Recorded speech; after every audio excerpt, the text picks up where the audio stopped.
Assalamualaikum warahmatullahi wabarakatuh. Innal hamdalillah nahmaduhu wa nasta'inuhu wa nastaghfiruh wa na'udzu billahi min shururi anfusina wa min sayyiati a'malina. May yahdihillahu fala mudilla lahu wa may yudlil fala hadiya lahu. Asyhadu an la ilaha illallah wahdahu la syarika lahu wa asyhadu anna Muhammadan abduhu wa rasuluh. Allahumma salli ala Muhammad wa ala alihi wa sahbihi ajma'in. Amma ba'd.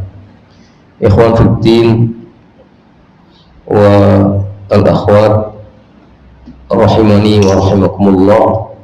Alhamdulillah, pada kesempatan pagi hari ini kita bisa lanjut membahas kutaib atau risalah yang ditulis oleh Syekh Abdul Muhsin Al-Abbad hafizahullah, yaitu Al-Hath ala Ittiba' as-Sunnah wa Tahdhir min al-Bid'ah wa Bayan Khatariha. Terakhir kita membahas tentang Al-Masalih Al-Mursalah, bahwa Al-Masalih Al-Mursalah itu tidak termasuk dalam yang kita bahas, yaitu bukan termasuk daripada bid'ah, karena masalih mursalah sekalipun tidak ditetapkan oleh syariat tetapi juga tidak diingkari oleh syariat, tapi al-masalih al-mursalah itu adalah wasilah menuju terwujudnya sesuatu yang disyariatkan. Kita bahas pada kesempatan hari ini di bawah subjudul la budda ma'a husnil qasdi min muwafaqati sunnah. Di samping niat yang baik harus sesuai dengan sunnah. Beliau Syekh Abdul Muhsin hafizahullah mengatakan, waqad yaqulu man yuhawwinu min sya'nil bid'ah innal ladzi ya'ti bil bid'ati mutaqarriban biha ila Allah qasduhu hasan. Kadang orang yang meremehkan perkara bid'ah mengatakan, sesungguhnya orang yang melakukan perbuatan bid'ah dalam rangka untuk mendekatkan diri kepada Allah maksudnya baik. Fayakunu fi'luhu mahmudan bihadzal i'tibar. Maka dilihat dari sisi ini, maka perbuatannya adalah perbuatan yang terpuji.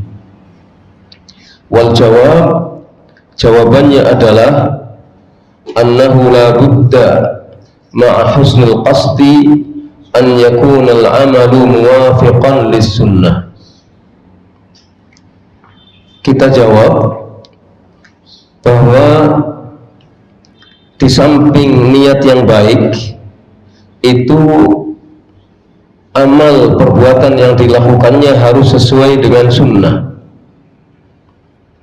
Jadi tidak bisa hanya sekedar niat yang baik saja terus tindakannya tidak sesuai dengan sunnah, atau amal perbuatannya tidak sesuai dengan sunnah. Wa huwa ahadu asy-syartain alladzaini taqaddama dzikruhuma liqabulil amali shalih.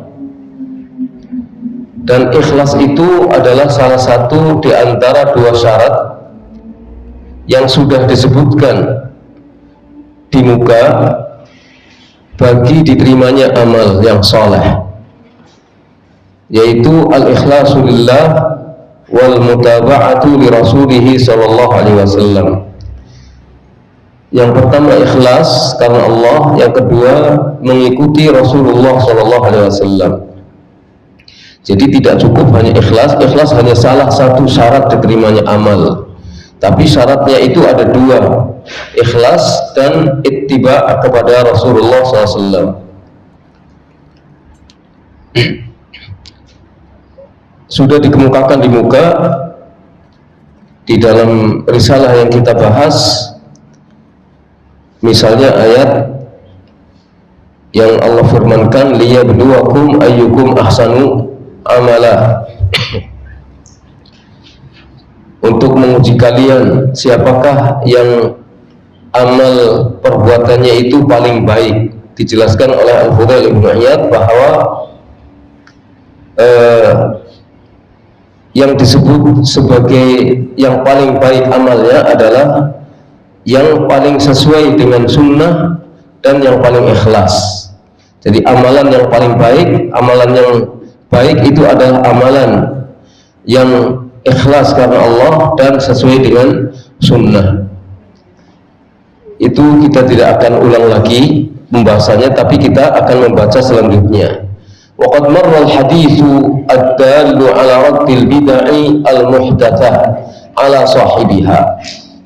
Sudah berlalu penjelasan hadis yang menunjukkan tertolaknya perbuatan-perbuatan bid'ah yang baru, perbuatan yang baru dalam agama, tertolak kepada pelakunya. Wa huwa qauluhu sallallahu alaihi wasallam fil haditsil muttafaq alaih, yaitu sabda Rasulullah SAW dalam hadis yang muttafaq alaih, man ahdatsa fi amrina hadza ma laysa minhu fahuwa raddun.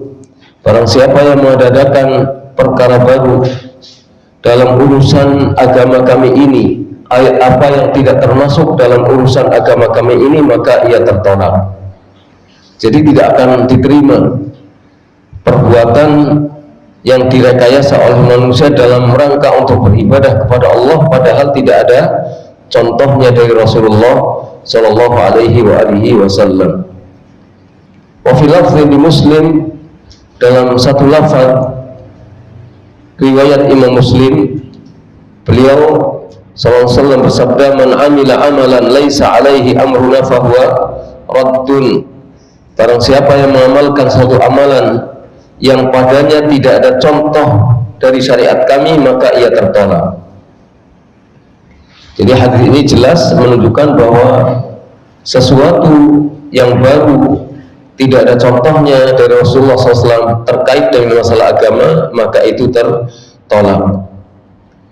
Wa mimma yadullu ala annahu la budda ma'a husnil qasdi min muwafaqati sunnati qissatus sahabi alladhi dhabaha udhiyatahu qabla salatil Id. Di antara yang membuktikan, di antara dalil yang di samping niat yang ikhlas, niat yang baik harus sesuai dengan tuntunan Nabi, sesuai dengan sunnah Nabi SAW. Di antara buktinya adalah kisah sahabat Nabi SAW yang menyembelih hewan korban, tetapi disembelih sebelum sholat Id. Ini contoh. Wa qala lahu Nabi SAW, dan Nabi SAW bersabda kepadanya, syatuka syatu lahmin, kambingmu ini adalah kambing untuk daging. Jadi maksudnya bukan untuk hewan korban, tapi ini adalah hewan yang disembelih untuk maksud sekedar dimakan dagingnya, tapi bukan sembelihan hewan korban, karena disembelih sebelum Idul Adha, sebelum sholat Id. Maaf, saya ulangi, sebelum sholat Id. Dan ini hadis diriwayatkan oleh Imam Bukhari dan Imam Muslim. Qala al-Hafidh fi syarh al-hadith fil Fath, Al-Hafidh Ibnu Hajar rahimahullah di dalam mensyarah hadis ini dalam Fathul Bari mengatakan, qala Syekh Abu Muhammad Ibnu Abi Jamrah, Syekh Abu Muhammad Ibnu Abi Jamrah mengatakan, wa fihi, di dalam hadis ini terdapat penjelasan, annal amala wa in wafaqa niyatan hasanatan lam yasihha illa idza waqa'a ala wafqi syar'i. Sesungguhnya amal perbuatan sekalipun sesuai dengan niat yang hasanah, niat yang ikhlas, tetapi amalan itu tidak sah kecuali apabila sesuai dengan syariat. Jadi tidak cukup hanya sekedar niat yang ikhlas.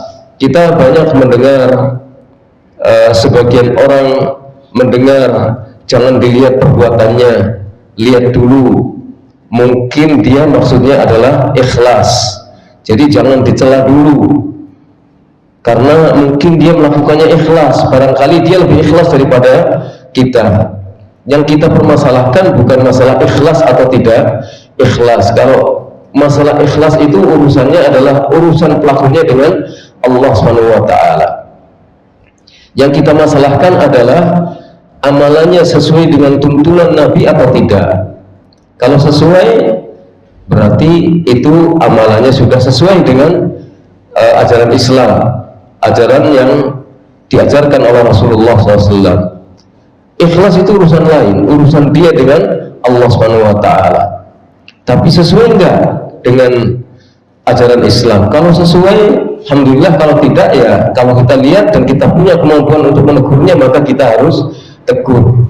Kalau tidak, kalau kita tidak mampu untuk menegurnya, kita jelas tidak setuju dengan amal perbuatan yang seperti itu, karena itu adalah perbuatan yang baru, yang tidak pernah dilakukan oleh Rasulullah SAW dan tidak pula dilakukan oleh para sahabat Rasulullah SAW. Jadi tidak cukup hanya dengan niat ikhlas saja.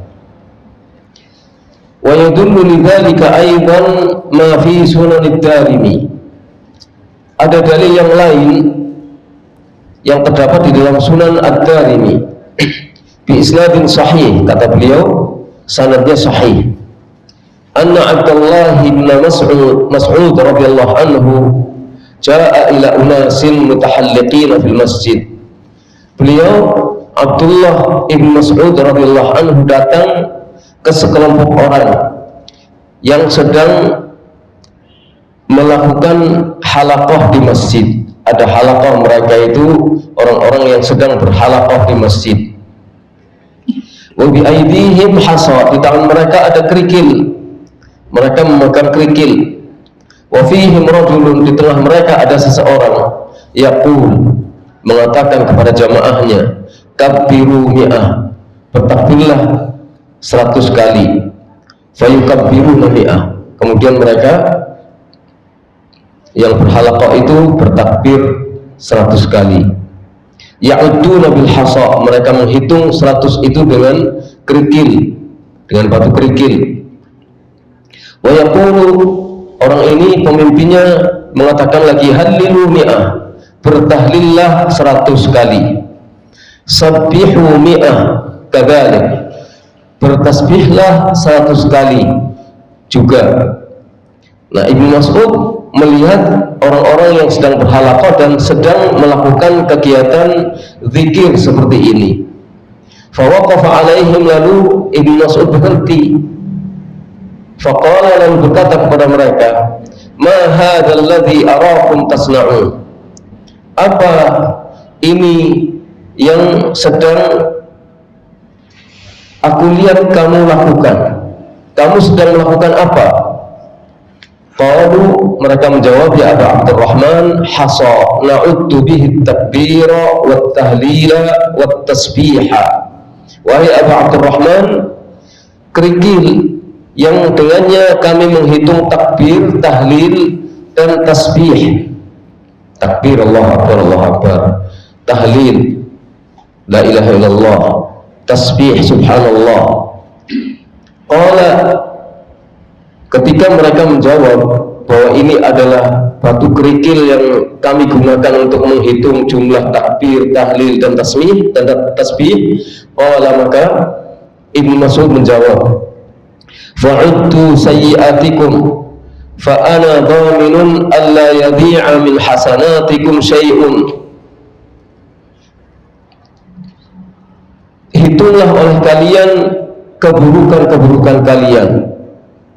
Saya jamin kalau kalian hitung keburukan-keburukan kalian, tidak akan menghilangkan sedikit pun kebaikan-kebaikan kalian. Kenapa enggak menghitung itu yang buruk-buruk saja? Saya pernah melakukan apa, dosa saya berapa, tadi pagi sudah melakukan dosa apa, sekarang lagi ngapain. Kenapa enggak dihitung kesalahan-kesalahannya? Yang dihitung takbir, tahlil, tahmid. seperti yang sedang mereka lakukan. Waihakum ya ummat Muhammad, betapa celaka kalian wahai umat Muhammad, ma asra'a halakatukum, betapa cepat kebinasaan kalian. Haula'i sahabatu nabiyyikum mutawafirun, sahabat nabi kalian ini lihat masih banyak jumlahnya, lihat jumlah mereka masih banyak. Wa hadhihi thiyabuhu lam tabla, ini baju beliau juga belum usang, bajunya Nabi belum usang, menunjukkan bahwa waktu mereka melakukan kegiatan yang aneh ini di mata Ibnu Mas'ud belum lama waktunya dengan ditinggalkannya oleh Rasulullah Shallallahu Alaihi Wasallam. Bajunya belum usang, wa aniyatuhu lam tuksar, bejana-bejana yang beliau gunakan juga belum pecah, masih ada bejananya. Walladzi nafsi biyadihi innakum la'ala millatin hiya ahda min millati Muhammad au muftatihu babi dalalatin. Demi Allah yang jiwaku ada di tangannya, apakah sesungguhnya kalian berada dalam satu agama yang dia itu lebih baik dari agamanya Nabi Muhammad, atau kalian sedang membuka pintu kesesatan? Jadi kegiatan yang itu dilakukan oleh orang-orang yang dekat dengan para sahabat pada zaman Ibnu Mas'ud radhiyallahu anhu. Sudah ada kegiatan, mulai ada kegiatan-kegiatan yang aneh yang tidak pernah dikenal oleh Ibnu Mas'ud dan tidak dikenal oleh para sahabat Rasulullah SAW. Ditegur oleh Ibnu Mas'ud, ini lagi ngapain kamu? Kok ada sesuatu yang tidak pernah kami lakukan, aneh, asing? Ketika mereka menjawab, lah ini untuk ngitung tahlil, tahmid, takbir. Kata Ibnu Mas'ud ditegur, ini Nabi baru saja meninggal, para sahabat masih banyak jumlahnya, kok kalian melakukan sesuatu yang aneh? Apakah yang kalian lakukan itu memang lebih baik dari agamanya Nabi Muhammad, atau kalian sedang membuka pintu kesesatan? Qalu, mereka menjawab, wallahi ya Abu Abdurrahman, demi Allah wahai Abu Abdurrahman, ma aradna illal khair, kami tidak bermaksud kecuali kebaikan saja. Yang kami lakukan ini untuk kebaikan. Kan masih banyak orang yang mungkin perlu dibimbing membaca tahlil, tahmid, tasbih, padahal waktu itu kan orang-orang yang berbahasa Arab dekat dengan zaman Nabi Muhammad SAW, jadi bukan orang sembarangan, mesti mereka pernah mendengar tentang agama, mesti mereka adalah orang-orang yang dekat dengan peribadatan kepada Allah. Tapi ketika melakukan sesuatu yang tidak pernah dilakukan oleh Nabi dan tidak pernah dilakukan oleh para sahabat, maka dianggap sebagai sesuatu yang mengada-ada. Sampai mereka mengatakan yang kami lakukan adalah kebaikan, kan alasannya sama itu. Maka Ibnu Mas'ud menjawab, wa kam min muridin lil khairi la yusiba, betapa banyak orang yang menghendaki kebaikan tapi dia tidak mendapatkan kebaikan itu. Kenapa tidak mendapatkan kebaikan?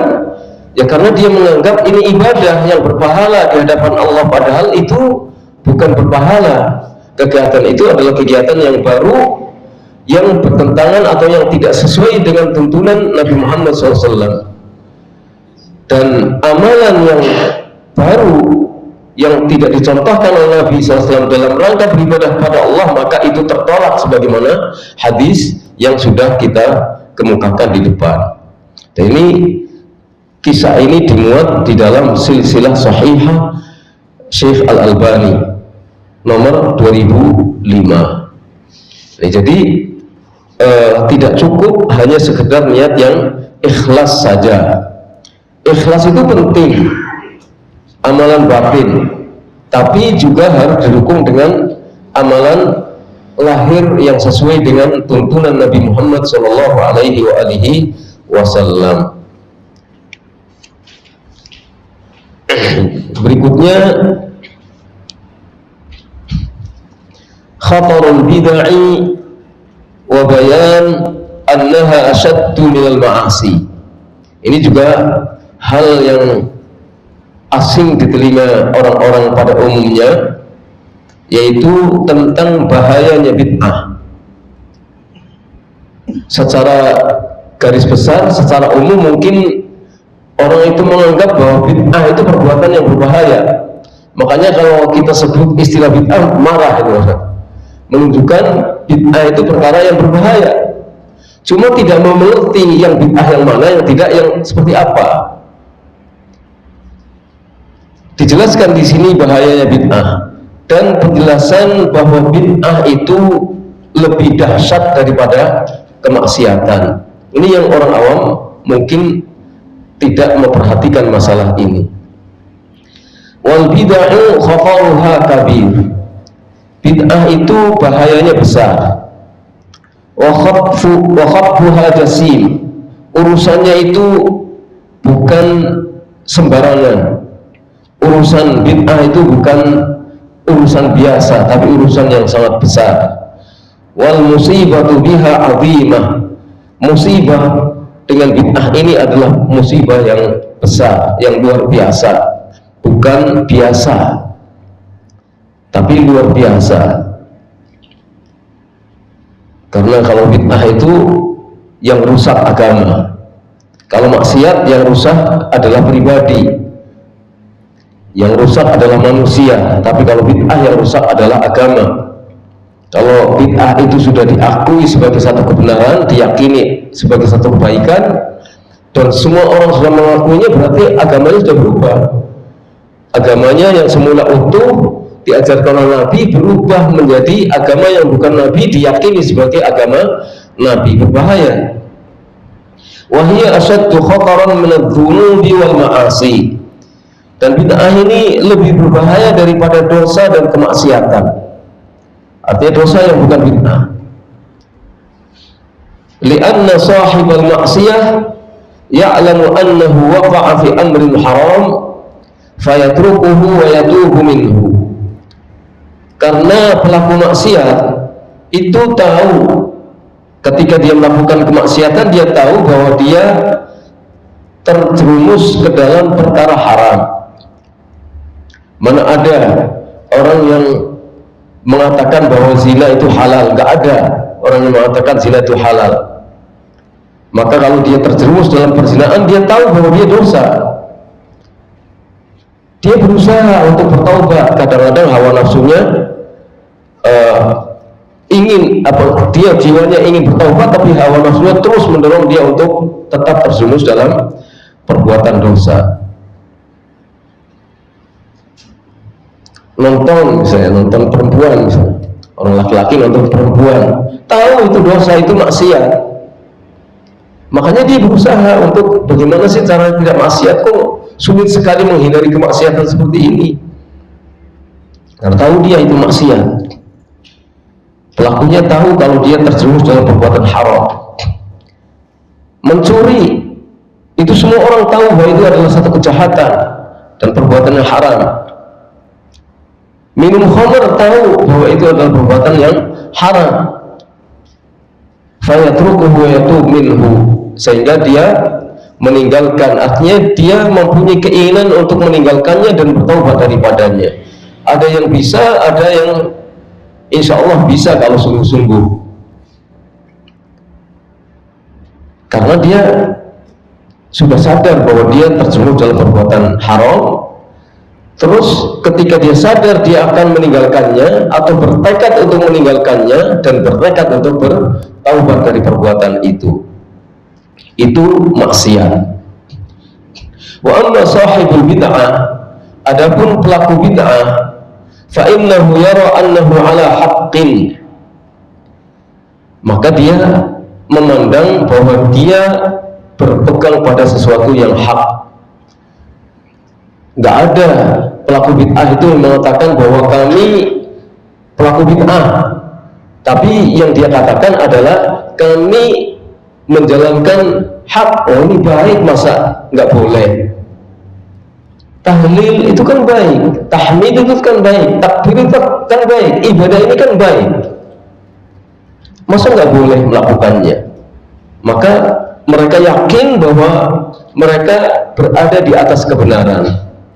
Fayastamiru ala bid'atihi, maka pelaku bid'ah ini akan terus berada di dalam kebid'ahannya hatta yamuta 'alaiha, sampai dia mati di atas perbuatan bid'ahnya. Ada enggak pelaku bid'ah yang mengatakan, iya, saya akui bahwa ini tidak ada contohnya dalam Islam, dan ini jelek, dan ini buruk, dan ini salah? Enggak ada yang mengatakan begitu. Semua pelaku bid'ah mengatakan, saya yakin bahwa ini adalah benar. Maka dengan keyakinannya itu dia berani untuk berdebat, membantah orang-orang yang mengingatkan perbuatan bid'ah, dan bahkan mengerahkan segenap tenaga, pikiran, serta apa yang dia miliki untuk membantah semua orang yang menegur perbuatan bid'ah ini. Sekali lagi beda dengan pelaku maksiat. Pelaku maksiat pasti tahu bahwa dia maksiat, kecuali ilmunya belum tahu, kecuali tidak tahu bahwa khamr itu adalah haram karena saking tidak mengertinya, kecuali tidak tahu bahwa di dalamnya mengandung unsur penipuan. Dia nggak sadar bahwa dia sudah terjerumus dalam perbuatan yang di dalamnya ada unsur penipuan, nggak sadar dia. Nah, ketika dikasih tahu, ini kan menipu namanya, ini kan riba namanya, terus adu argumentasi sedikit, loh ini loh buktinya riba kayak gini. Setelah itu baru dia tahu bahwa dia telah terjerumus dalam perbuatan yang salah. Ketika syubhatnya sudah hilang, tahu dia bahwa dia sudah terjerumus dalam perbuatan yang salah, maka dia tinggal kapan bertaubat. Tapi dia sudah tahu dan bersemangat untuk bertaubat dari perbuatan yang salah. Beda dengan bid'ah. Berbeda dengan pelaku bid'ah, maka dia selamanya akan menganggap tindakannya itu benar dan tindakannya itu baik menurut agama. Jadi dia akan terus melakukan perbuatan bid'ahnya sampai dia mati di atas perbuatan bid'ahnya. Wa huwa fil haqiqati muttabi'un lil hawa wa nakibun 'anis siratal mustaqim. Padahal dia sebenarnya mengikuti hawa nafsu dan menyimpang dari jalan yang lurus. Jadi syubhat yang meliputi orang yang melakukan perbuatan bid'ah itu sangat tebal syubhatnya, menyingkirkannya itu berat. Jadi dia harus dipisahkan dari lingkungannya, kemudian diajak ngaji sampai syubhatnya itu hilang, baru kemudian ketika pahamnya tentang bid'ah itu hilang, dia akan bisa bertobat karena menyadari. Tapi selama tidak melihat bahwa itu perbuatan bid'ah, bahwa itu adalah perbuatan yang hak yang sesuai dengan ajaran Islam, maka dia tidak akan meninggalkan bid'ah selama-lamanya. Waqad qala Allah azza wa jalla, sesungguhnya Allah azza wa jalla telah berfirman di dalam surat Fatir ayat 8. Afaman zuyyina lahu su'u 'amalihi fara'ahu hasana fa inna Allaha yudhillu man yasha'u wa yahdi man yasha'. Apakah pantas orang yang berbuat buruk, yang diperlihatkan kepadanya seakan-akan perbuatannya itu baik, sehingga dia melihat perbuatannya itu sebagai satu kebaikan. Jadi orang ini tidak pantas menganggap perbuatannya itu sebagai perbuatan baik, tapi perbuatan buruk yang dilakukannya itu terlihat olehnya seperti baik. Fa innallaha yudhillu man yasha wa yahdi man yasha. Sesungguhnya Allah menyesatkan siapa saja yang dikehendaki dan memberikan petunjuk kepada siapa saja yang dikehendaki. Taufik ada di tangan Allah, tapi kewajiban kita adalah mengingatkan dengan hujjah. Jadi bid'ah itu dilawan dengan hujjah supaya orang-orang faham bahwa bid'ah itu bahayanya sangat besar dan lebih berbahaya daripada kemaksiatan yang lain, daripada dosa-dosa yang lain yang bukan bid'ah. Maka harus dilawan dengan hujjah, dengan ilmu, supaya syubhat yang menyelimuti orang yang menjadi pelaku bid'ah itu hilang. Harapannya nanti mendapatkan hidayah dari Allah Subhanahu wa taala. Tapi hidayah ada di tangan Allah.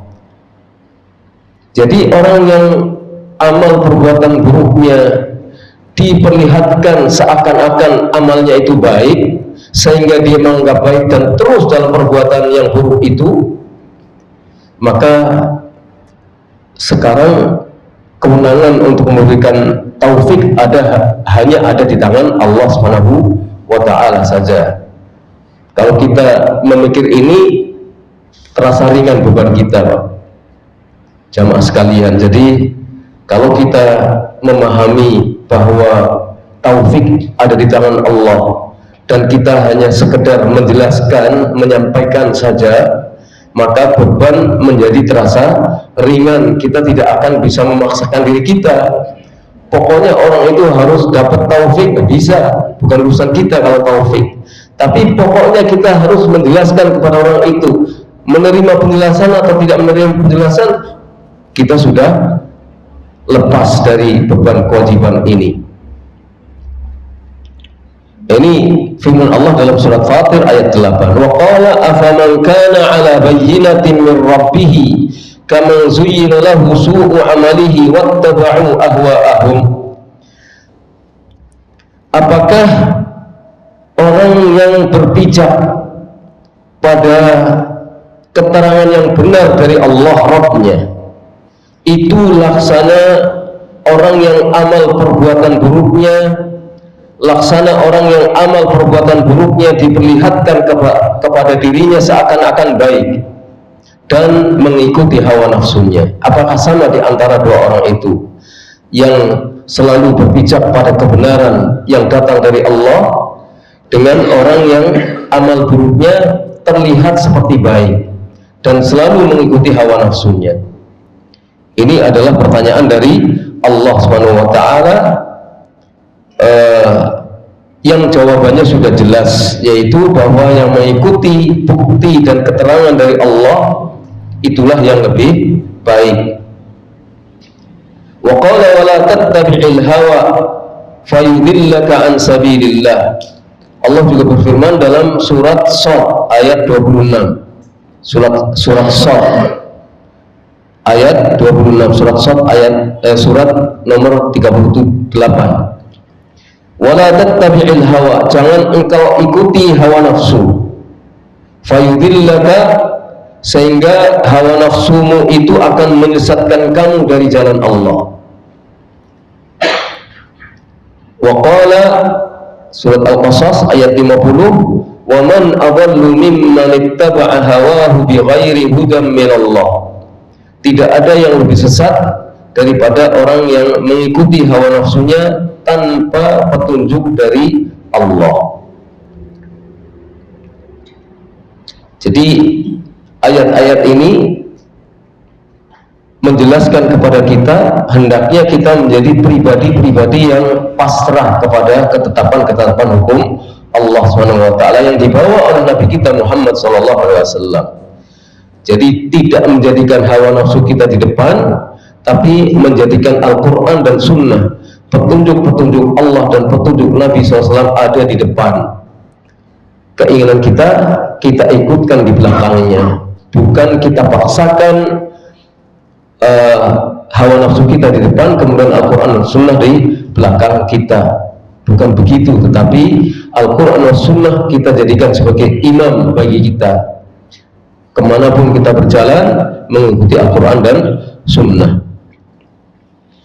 Wa an Anas radhiyallahu anhu qala Rasulullah SAW, inna Allah hajabat taubata an kulli sahibi bid'ah hatta yada'a bid'atahu.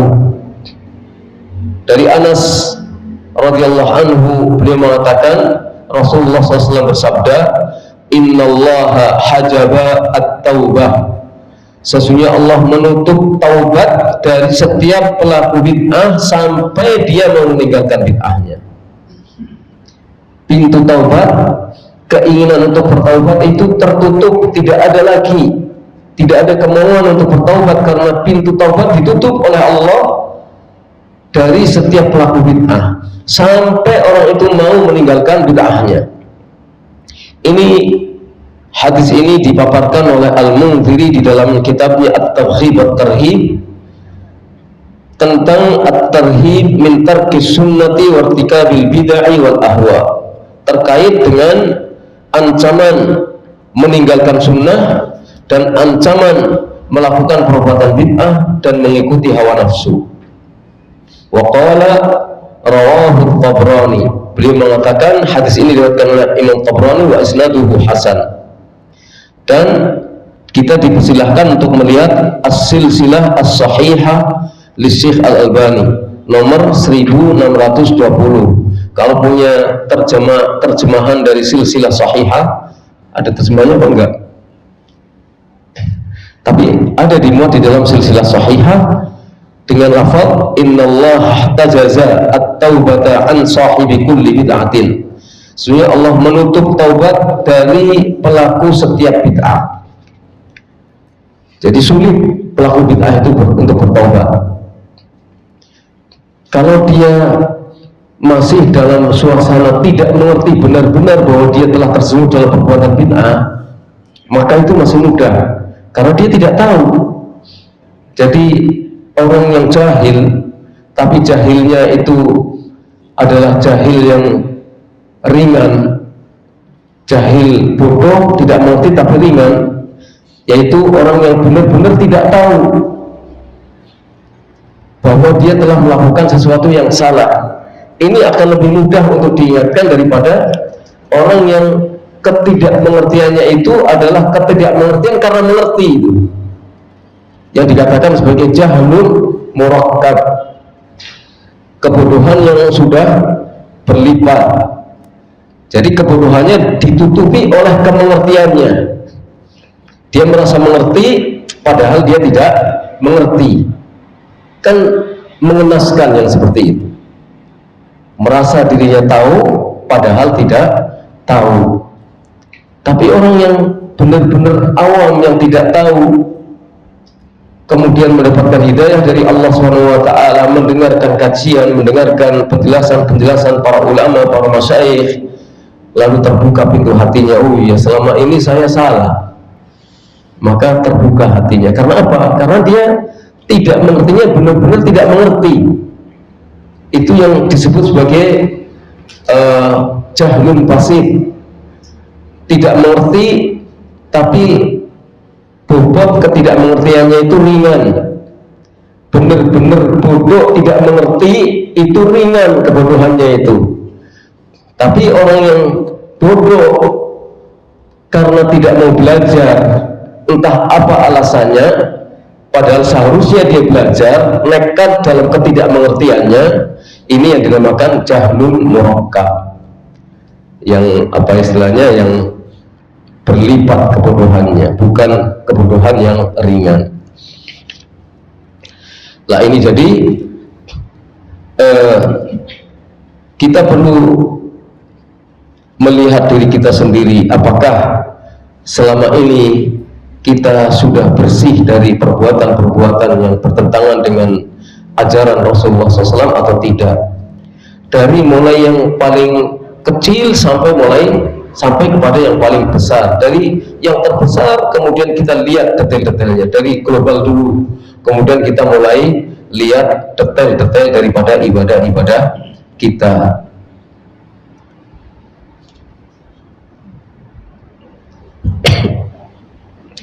Berikutnya, supaya kita lebih paham tentang perkara bid'ah ini, akan diajak untuk membahas tentang macam-macam bid'ah.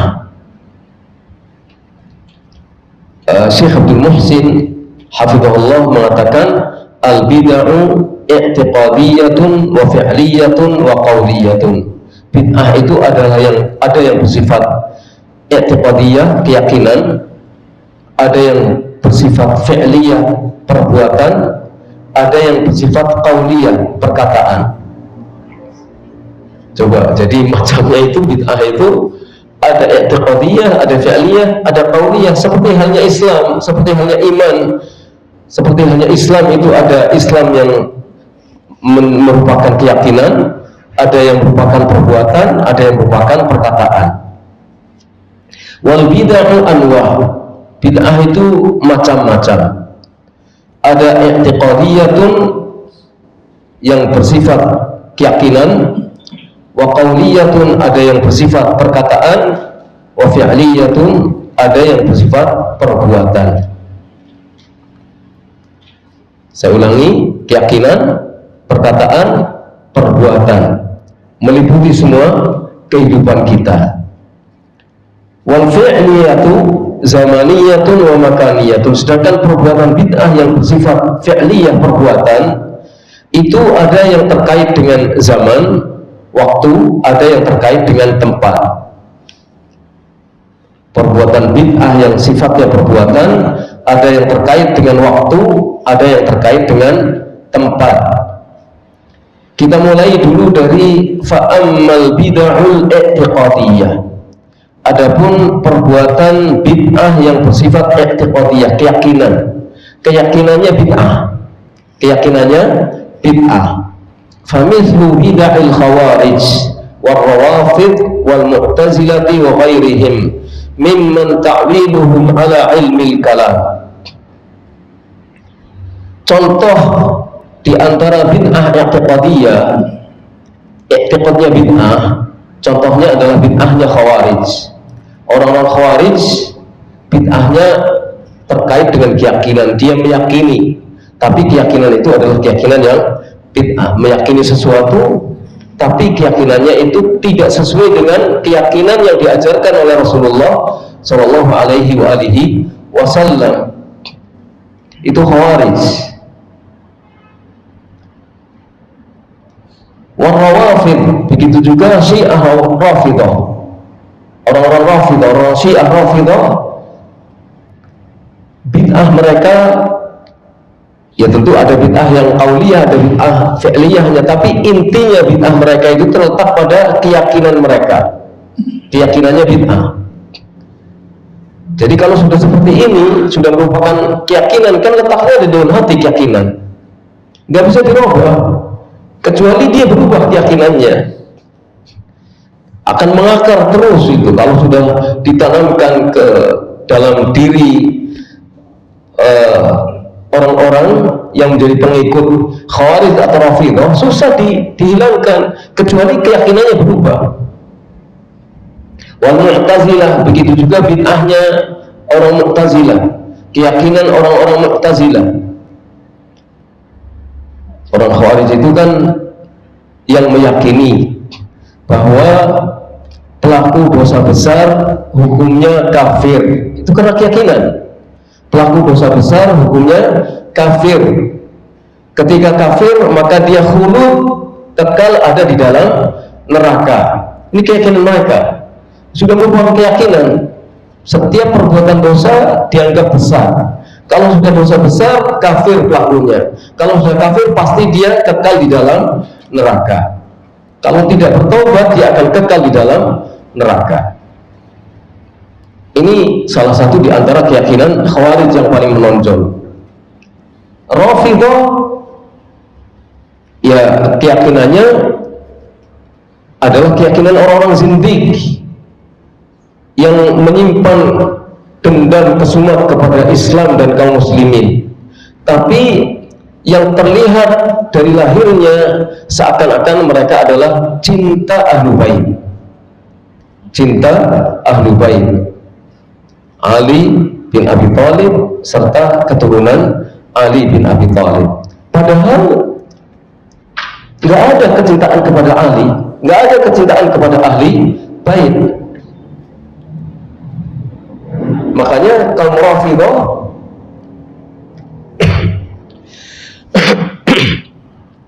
menganggap semua sahabat selain Ali dan beberapa orang itu kafir. Selain Ali dan beberapa sahabat itu semuanya kafir. Khawarij menganggap Ali dan Ahlul Bait semuanya kafir. Itu Khawarij. Wal Mu'tazilah itu adalah orang yang berkeyakinan adanya al-manzilah bainal manzilatain. Al-manzilah bainal al-manzilatain. Satu posisi di antara dua posisi. Artinya ketika seseorang melakukan perbuatan dosa besar, ketika seseorang melakukan perbuatan dosa besar, maka pelaku ini keluar dari posisi sebagai mukmin, tapi tidak masuk dalam ke posisi kafir. Artinya posisinya tengah-tengah, yaitu fasik. Posisinya posisi fasik, tapi fasik menurut Mu'tazilah itu tidak mukmin dan tidak kafir.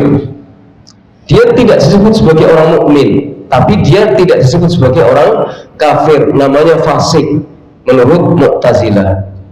Jadi tidak mukmin, tidak kafir. Itu hukum mereka kepada pelaku dosa besar di dunia. Di dunia pelaku dosa besar itu macam-macam. Ada zalim itu dosa besar, ya, dan yang lain-lainnya. Kalau seseorang sudah dinyatakan sebagai zalim, berarti dia sudah tidak mukmin, tapi dia tidak kafir. Statusnya sebagai fasik. Ini hukum di dunia. Hukumnya di akhirat bagaimana menurut mereka? Kekal di dalam neraka. Orang ini kalau mati tidak bertaubat, dia kekal di dalam neraka. Jadi menurut Mu'tazilah, pelaku dosa besar itu kekal di dalam neraka. Sama dengan kesimpulan orang Khawarij. Bedanya Khawarij dengan Mu'tazilah, orang Khawarij mengatakan pelaku dosa besar itu kafir, keluar dari iman, kafir, tegas. Kalau Mu'tazilah mengatakan keluar dari iman tapi tidak kafir, namanya fasik. Dan ini adalah keyakinan yang bid'ah. Rasulullah tidak pernah mengajarkan seperti itu. Islam tidak pernah mengajarkan yang seperti itu. Maka pertarungan antara orang yang berpegang pada al-haq dengan kelompok-kelompok ini keras karena menyangkut masalah keyakinan. Nggak bisa disederhanakan karena ini menyangkut pertarungan keyakinan. Nggak bisa. Mereka pun akan seperti itu. Mereka terus akan memerangi kita sampai kita mengikuti keyakinan mereka. Mereka akan seperti itu. Jadi jangan mudah tertipu kita dengan suara-suara kita sama-samalah. Iya, ketika sedang kita dibutuhkan, ketika sudah tidak dibutuhkan, ya akan terjadi itu pertarungan yang sengit karena itu menyangkut persoalan keyakinan. Akibat dari Khawarij dan Mu'tazilah, ya terjadi pertumpahan darah. Keyakinan Khawarij menumpahkan darah. Kemudian keyakinan Mu'tazilah juga ujung-ujungnya akan menumpahkan darah. Keyakinan Rafidhah juga akan menumpahkan darah. Seharusnya kita tidak terlibat dalam hal yang seperti itu, tapi berpegang pada ajaran Rasulullah SAW, mengikuti sunnah Nabi SAW seperti yang difahami oleh para sahabat radhiyallahu anhum dan diamalkan oleh mereka. Wa ghairihim, dan yang lain-lainnya. Contoh yang lainnya banyak. Mimman ta'wiluhum, dari kalangan orang yang sandarannya adalah ilmu kalam. Ilmu kalam itu adalah ilmu yang membahas tentang ketuhanan dan tentang perkara gaib berdasarkan akal. Ilmu yang membahas tentang ketuhanan dan termasuk di dalamnya perkara gaib berdasarkan akal, termasuk misalnya ruh. Ruh, kita punya nyawa ya, namanya ruh. Ruh yang kita hidup dengannya, tanpa ruh kita tidak akan bisa hidup. Itu kan orang tidak akan bisa menentukan ruh itu apa, seperti apa, kecuali kita mau kembali kepada wahyu.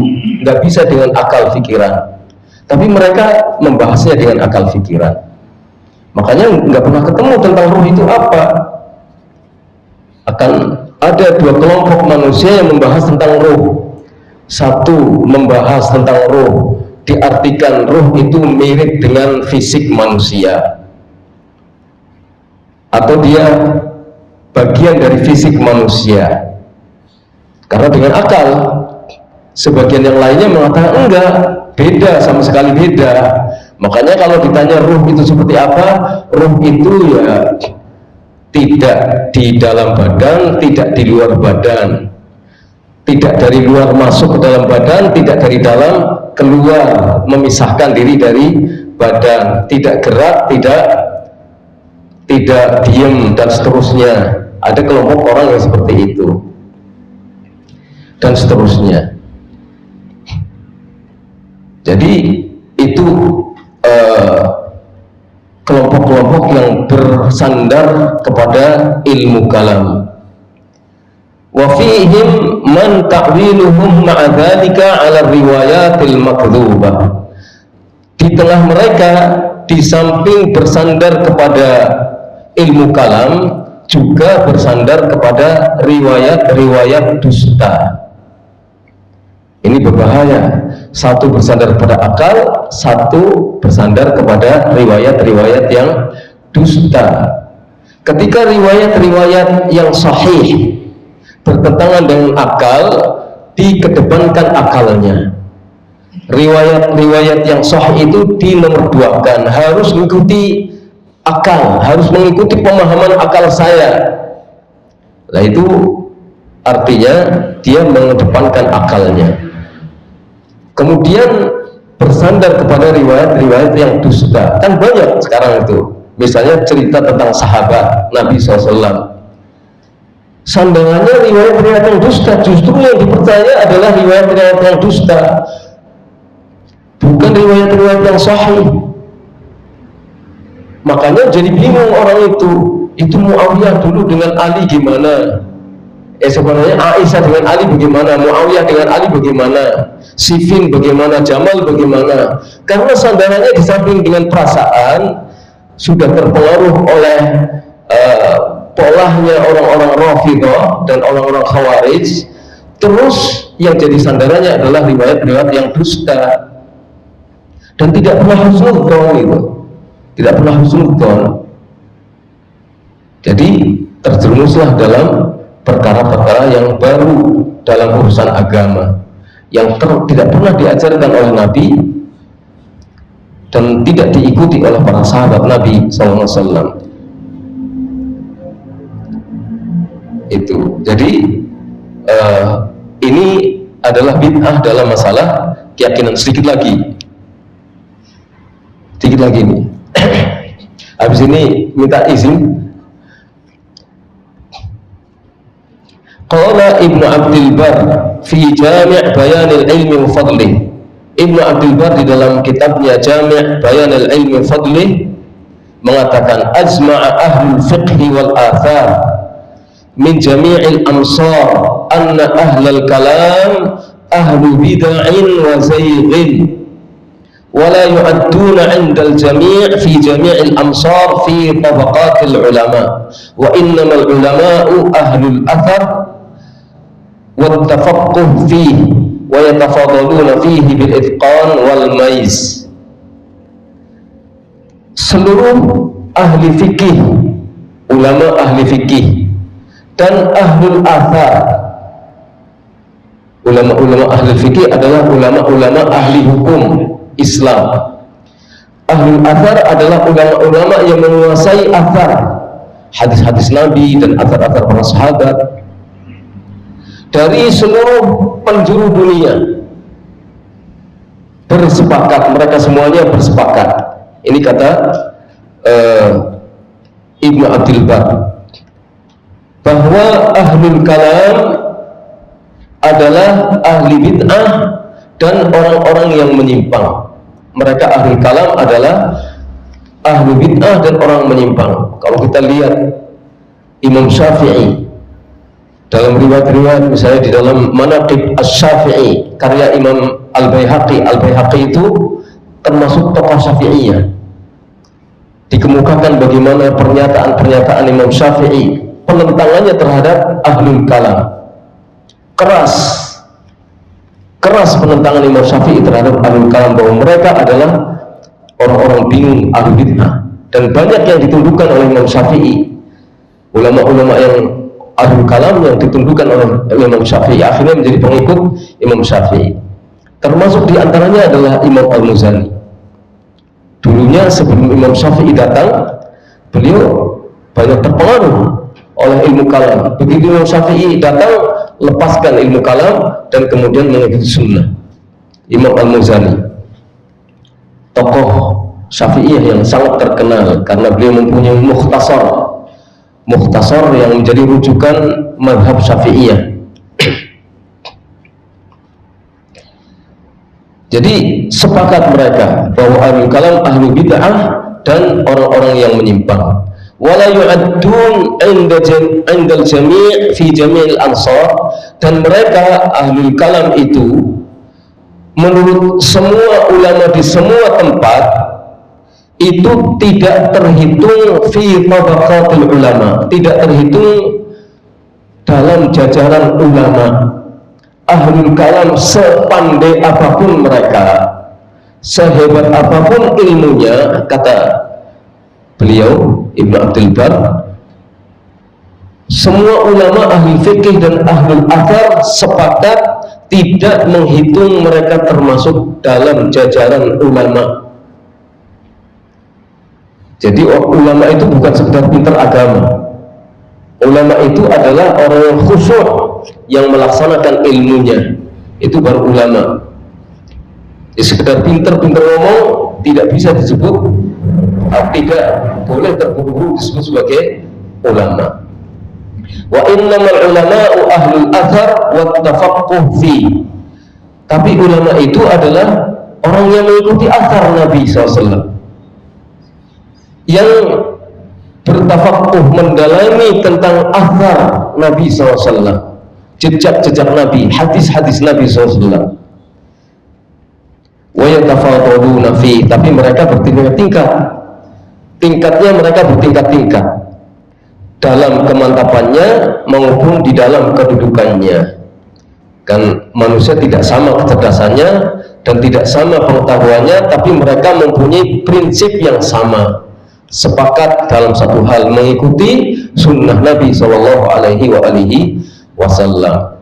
Sekalipun peringkatnya berbeda-beda, akan berbeda antara Imam Syafi'i dan imam yang empat itu dengan ulama-ulama sesudahnya. Berbeda tingkat pemahamannya, berbeda tingkat pengetahuannya, keilmuannya, hafalannya, dan seterusnya. Imam Bukhari akan berbeda dengan Imam Muslim, berbeda dengan Abu Dawud, tapi semuanya adalah ulama ahlu sunnah, ahlul athar. Ya, jadi ini yang kita bahas sampai di sini. Kita membahas selesai contoh tentang bid'ah i'tiqadiyah. Jadi bid'ah dalam hal keyakinan, keyakinannya itu bid'ah.